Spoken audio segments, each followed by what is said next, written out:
I needed that.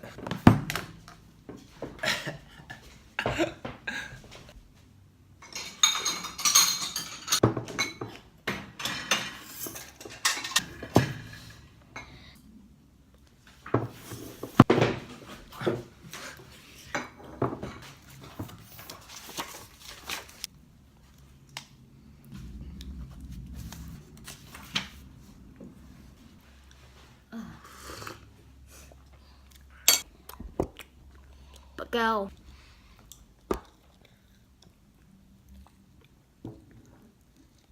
Good morning, YouTube. What's up? It's John, and just getting our morning started here. A little coffee, some breakfast, hanging out with the girls, and doing my daily reading with Tools of Titans, which we're getting close to being done. A few more weeks of this, and I'll be able to finally put this on the shelf where it'll stay for a while. Where I might read it. Or Rowan might read it. Today's Ed Catmull, founder, CEO of Pixar, friend of Steve Jobs, who is one of my all-time heroes. I love the beginning, so I'll just read it to you, or one of the first parts. We all begin with suck, which I think is really, really important. He says, this is a big misconception that people have, that in the beginning a new film is a baby version of the final film, when in fact the final film bears no relationship to what you started off with. What we found is that the first version always sucks. And then he goes on to a little bit to clarify that I don't mean this because I'm self-effacing or that we're modest about it. I mean in the sense that they really do suck. The first thing I thought about was the first vlog or first video I did when I was trying to become a professional blogger back in the day. And I'll show you a clip of that right here. Hey, this is John Saddington. Today, well actually, it's now September 21st. But yesterday was my first day as a full-time blogger. That sucked.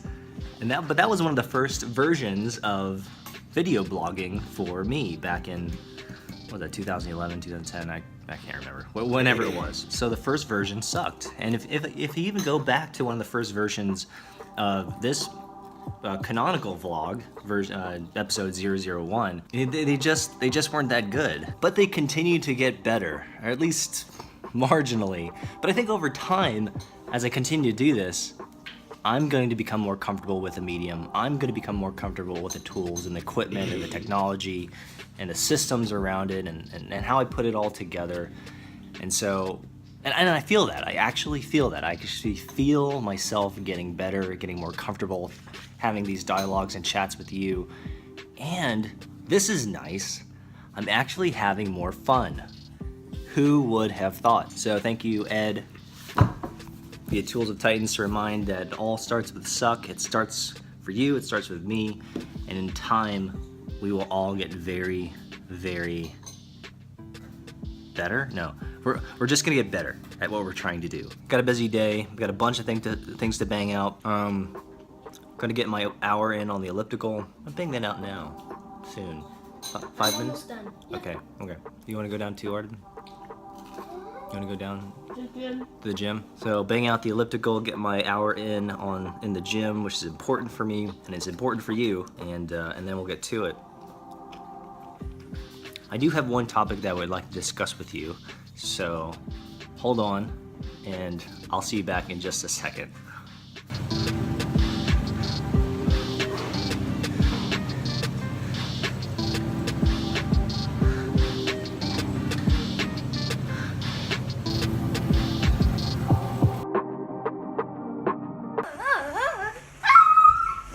I have a little bit of a pigeon problem in my house. Here's a video of Arden being a pigeon.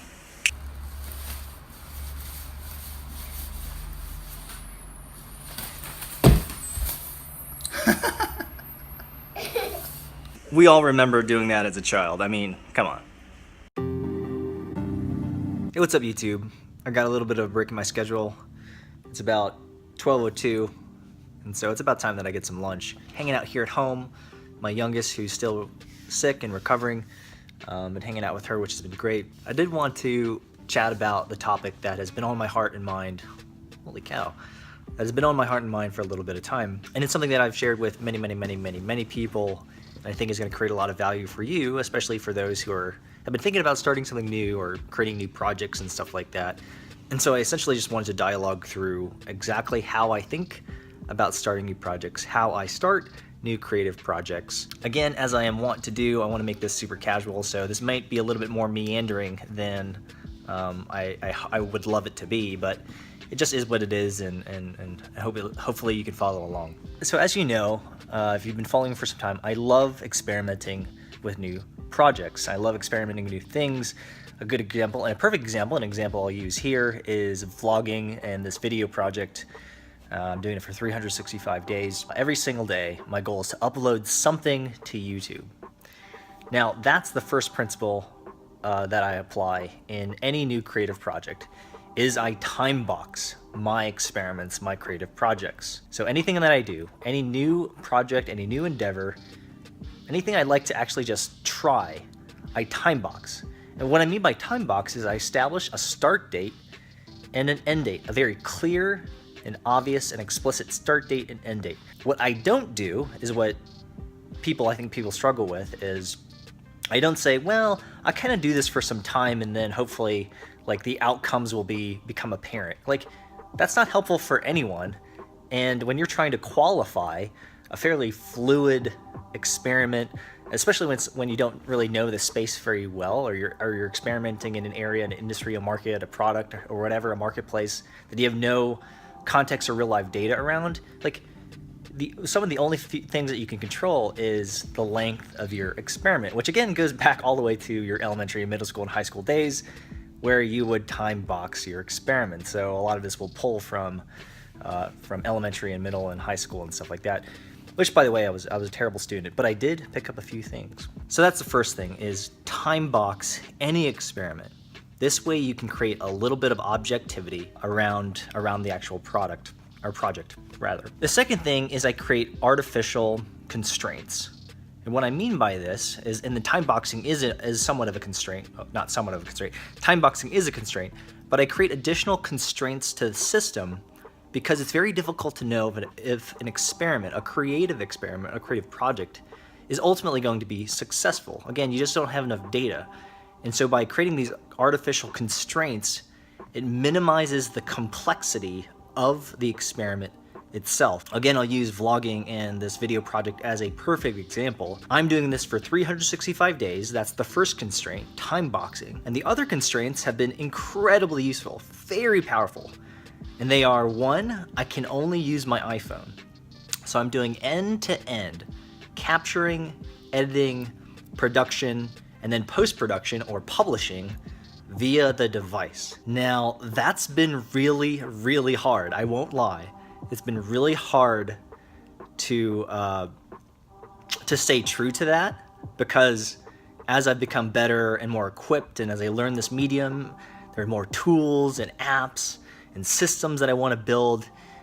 But the reality is I have committed to a 365-day experiment. I've created these artificial constraints, which are helping me to focus my time and attention on the real goal, which is how to learn to communicate on video, how to learn about this medium as a gross whole. And by creating these artificial constraints, these boundary markers with my tools, my apps, my systems, I can focus on what I really need to do, which is execution. Now, there are some very clear and very beneficial reasons why creating these artificial constraints is powerful. I don't have to learn the very large library of tools and apps and systems that exist for video production. I can keep it really, really, really simple. And again, this reduces the complexity of the actual experiment. Instead of learning like iMovie or Final Cut Pro or a bunch of these other apps, instead of learning sound editing and engineering and script writing and all these other things, my only goal is to upload a video every single day for 365 days. And guess what? That's freaking hard enough. Like, it is hard enough to sit down, hit the record button, and then publish these things in an orderly, daily fashion. So the principle here, the key takeaway is, it is so easy for us to introduce rapid mass complexity into these experiments and systems before we've even started. For a lot of us, we're planners. We love to create these robust, comprehensive plans around our experiments. And the reality is that that's just making it more difficult to know if you've done a good job.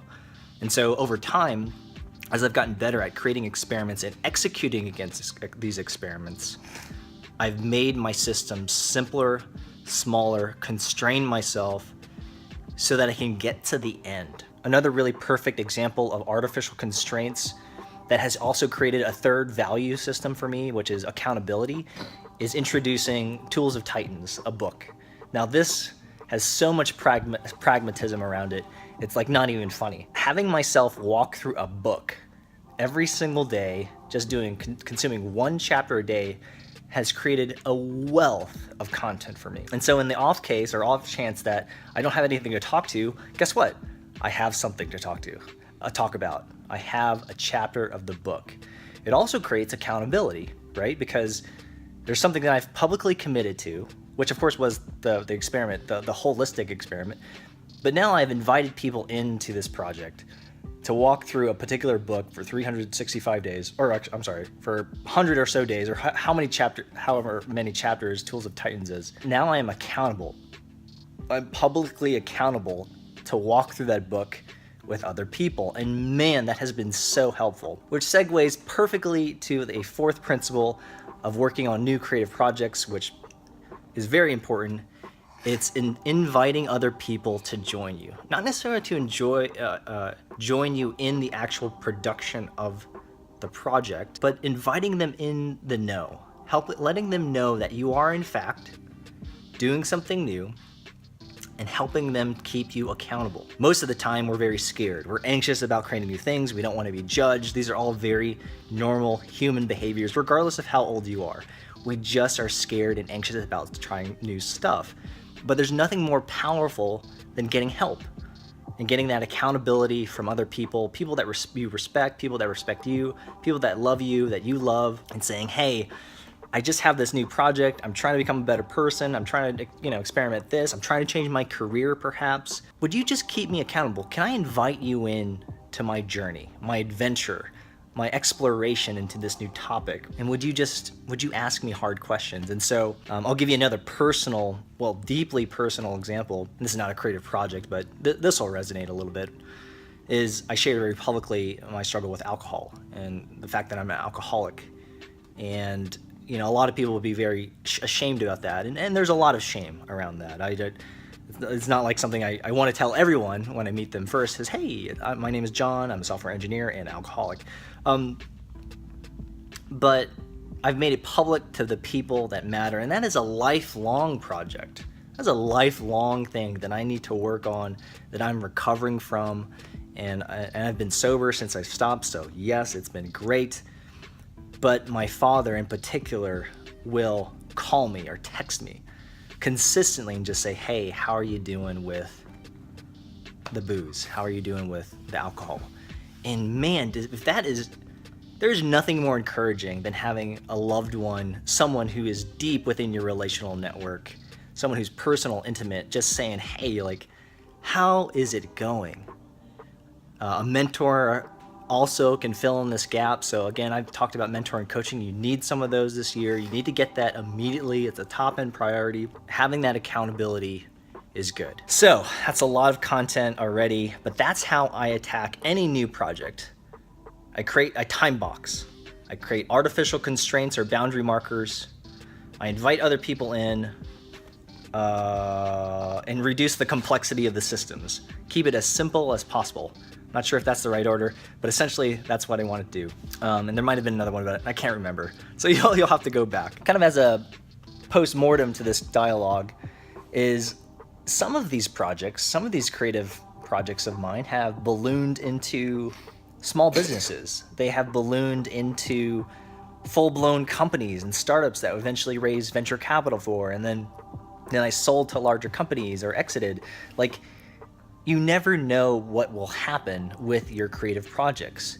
And something at least emotionally and psychologically that I'd like to gift to you is don't worry, don't spend any time on thinking about potential future outcomes. That is one of the biggest wastes of your time, is thinking, well, if I do this and that and this and that, then that'll equate to some massive financial liquidity event or a financial exit or whatever. Like, the point is, like, right now, in the very beginning stages of a new experiment and project, you don't know jack. Like, you have no idea where any of this will go. You don't even know if you're going to be able to complete the initial time-boxed experiment. So before you even, get there, before you even get to the end of the time-boxed experiment, it provides zero value to emotionally or psychologically think about outcomes. It is just completely and utterly pointless. So don't do that to yourself. Don't beat yourself up by saying, well, like, if I just orchestrate things in the right way or manner, then like these things will happen. That's completely nonsensical. And so at this point in time, like, yeah, I mean, it doesn't mean that you can't dream. Of course, like, we all dream, but as those thoughts enter your mind, just push them away. Just lightly push them away. Say, hey man, that's a cool idea. I'm glad that there could be a cool but exciting potential, but you know what, right now, I need to friggin' hit record and record this video and then upload it. I think about all the time, especially, again, for this vlog. Hit record, publish, and then move on, because man, I've got other things to do. I've got family, I've got my startup, I've got other creative things that I'm working on. I gotta take care of sick people and sick kids. Like, life is much broader, of course, and bigger than these new creative projects, although they're important. Like, you want to be able to do them. So hopefully that's helpful. This is going to end up being my canonical resource to how I start new projects. And so anyone now, which is very helpful, that asks me, hey John, how you start a new creative project? I can be like, well, I've recorded a video on that, so here you go. Now I'm definitely hungry, so I'm gonna grab some lunch. I think this is about it for today's vlog. Thank you so much for the comments and the questions. Man, I love that. I love that so much. And so thank you for those who have subscribed, for those who are commenting and adding value back into my life. It is just an unbelievably virtuous cycle, and I just can't get enough of it. So thank you for allowing me to speak into your life, for taking 10, 15 minutes of your time. It's valuable, I know it. Thank you. Have a great day, guys, and I will see you guys later.